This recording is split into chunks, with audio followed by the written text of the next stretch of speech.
This is the Legacy Radio Network. I'm your host, Dennis Tubbergen. You're listening to the Everything Financial Radio Show. We're chatting with now old friend Karl Denninger, and by old friend I mean that we've known each other for a little while. Karl, I wasn't referring to your age. We're awful glad you're with us today. Well, thank you for having me back. Yeah, Karl, we've been chatting about what's going on in Europe, and I think a lot of listeners hear us talking about Europe. Seems like all these problems are an ocean away. It doesn't seem to maybe be tied into what's happening here in the U.S. economy. But could you explain to our listeners, in your view, what effect would a Euro breakup have on both European and American financial institutions, and then maybe as a follow-up, the American economy, in your view?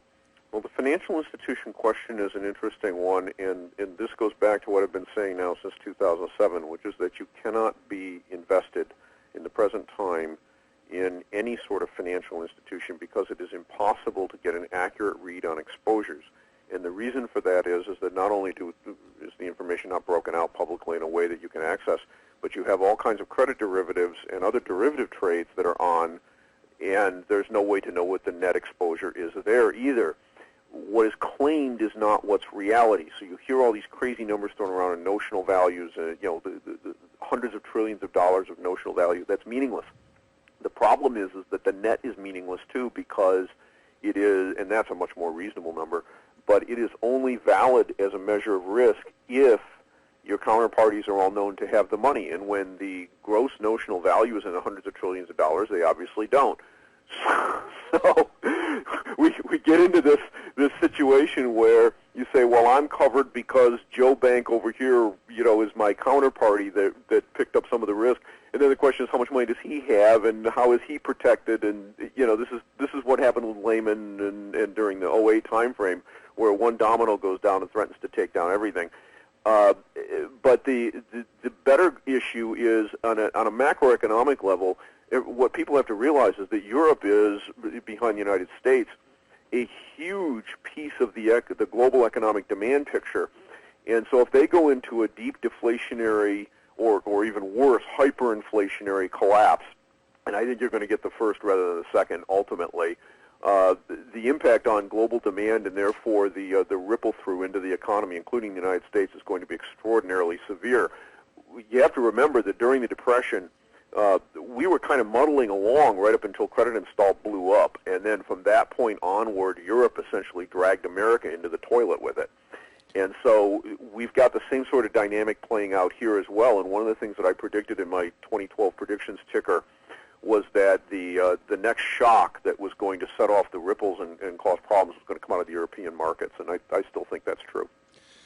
Karl, for our listeners maybe that don't understand when you use the term derivatives and hundreds of trillions of dollars, obviously that much money doesn't exist, but explain on a 101 level, if you would, to our listeners, what is a derivative and how does that affect them? Well, derivative is, just as the name implies, it's something that's derived from something else. And so if I want to bet on the price of oil, for example, the obvious way for me to do that, if I think oil is going to go up in price, would be to buy a bunch of barrels of oil and stick it in my garage. And then after the price goes up, I sell the oil and I make a profit. But that's rather inconvenient. I would have to have a place to store all that oil. So instead, I can buy a derivative, which is just a contract that says that I'm going to take delivery of oil at X price sometime in the future. And this is a very common thing. These trades go off all day long. But in the world of credit, and interest rates, there are derivatives that are of much larger volumes. So, for example, if I think that interest rates are going to go up, I can buy a contract that will profit if that's the case and loses if it does not. Same thing with currencies. The same thing with essentially anything in the financial marketplace. The problem is that we have gotten away from the requirement that these banking institutions actually have cash to back up the underwater positions and that this be posted in a transparent, clear manner. If I buy stock on margin, which is just using credit to do this, I'm required to post margin against any underwater part of that position. That is, I have to have actual money against anything that's underwater, and that gets marked every night. So if I'm short, I have to come up with additional cash. And what's happened in the derivatives markets is that discipline within the marketplace has been eviscerated by the removal of restrictions that required that to take place. And so we don't know how much of these bets that are out there are covered and how much are not. And the answer is most of them aren't. Carl, I want to shift gears just a minute because this kind of plays into the comment you made about a couple of potential outcomes. One is deflation, one is hyperinflation. In the news this past week, it was reported that the Bank of Japan is ready to begin more asset buying, more money printing essentially, because there seems to be this worldwide currency devaluation going on to try to win the export battle. Does that mean that the Federal Reserve is going to be forced to follow suit? Well, I'm sure the pressure is going to be there for them to follow suit. But what I think listeners need to take away from all of this stuff about, will we have hyperinflation or whatever have you, is that during the time period from 2004 to 2008, we had, on an annualized basis, we had inflation numbers in the monetary supply that exceeded 20% for the entire period of time. Now, people look at me and they say, you're crazy. And yet, mathematically, this is absolutely, it's trivially provable, and it's true. Now, where did it go? It went into asset prices. It went into stocks. It went into houses.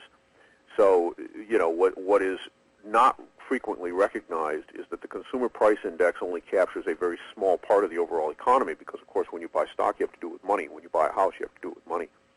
And so by not counting asset price changes in the inflation statistics, we get a grossly distorted view of reality. Now, of course, we've had house prices collapse. And so when we look at the total credit picture, we see that inflation right now is essentially zero, and there was actually a 10% annualized deflationary run rate in the early part of 2009. So what Japan is trying to do is dig their way out of this hole that they got themselves into, but they've been trying to do this now for close to 20 years, and they haven't succeeded. And the reason is all of the bad debts that were in Japan that caused this originally have not been cleared, and the economy cannot clear until that happens. We've done it here in the United States. We've been doing it for 30 years, and we cannot recover economically until this is taken care of. So we talk a lot about the economic winter season, and of course in an economic winter season, referring to the Kondratiev wave cycle, the purpose of the winter season is to purge the debt from the system. Now I want to go back and revisit something that you said, because when you say that you think the ultimate outcome of this will be a deflationary time frame, won't a deflationary time frame require that the Fed and other central banks around the world stop the easing policies, and what will be the catalyst to make them stop? They don't have a choice. At the end of the day, if you continue to increase the denominator and you can't get that flow to go into asset prices so people are able to borrow more money and continue to play this leverage game, continue to lever up. And they've been trying to do it now, remember, for 5 years. It has not worked. If that does not work, then all that ends up happening is the people ultimately starve because, it's not how much money you make, it's what it buys.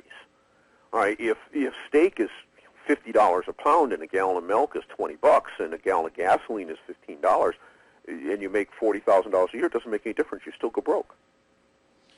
So essentially there's going to be political pressure that, if you don't want to starve the population, you're going to have to stop, and that's going to lead to deflation. That's right. And at the end of the day, the excess credit creation that is going on during this time has to come out of the system. And what that means is that the asset prices that were fraudulently misrepresented as being real are going to have to collapse back down to something that is supportable by, in the case of stock prices, for example, dividends. Because at the end of the day, it's the discounted cash flow and dividends that determines what a stock's worth, not whether or not you can find a bigger sucker to pay you a higher amount of money. Carl, we've got just about 3 minutes left, just under that, and I was reading one of your blog entries recently, and you made some comments in your blog on how bank overdraft protection is sold to consumers. Can you just share your thoughts with our listeners as to some of the regulatory inquiries that are going on this topic and the opinion that you shared on your blog? These people ought to go to jail. I mean, that's direct. That's the end of the day. These people ought to go to jail. All right, look, the idea that you would get tagged for $35 for a $3 latte, and that you're essentially swindled into taking this protection because your house payment might bounce and that would be bad. Well, yeah, if your house payment bounces, that's bad. There's no doubt about that. I mean, in some cases it can be a felony to write bad checks. But the idea that the way the banks do things with reordering transactions and how they sell these so-called services to people is just outrageous. And this kind of thing, people look at this and say, well, it's voluntary, and this is a service, and you're paying a fee for service. It's privately negotiated. There's no negotiation that goes on. What it is, here it is. This is how much it costs. Take it or leave it. Where was the negotiation in that deal? The idea that these folks are managing to grab over $30 billion a year out of American consumers' pockets, and it is coming primarily from the people who are the least educated and the least economically able to bear that expense, is an outrage.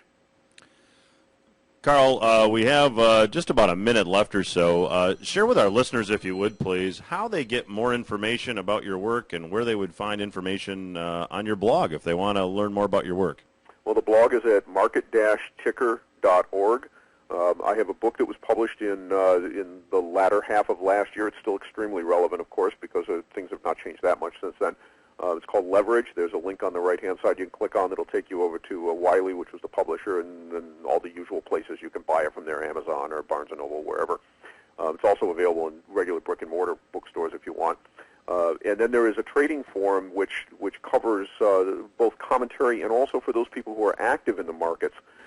There's a significant collection of people that post their thoughts on a real-time kind of basis, and that's available for people that financially support the forum as well. Well, Karl, thanks for your work. Thanks again for appearing on the Everything Financial Radio Show here on the Legacy Radio Network, and we will be back after these words. Stay with us.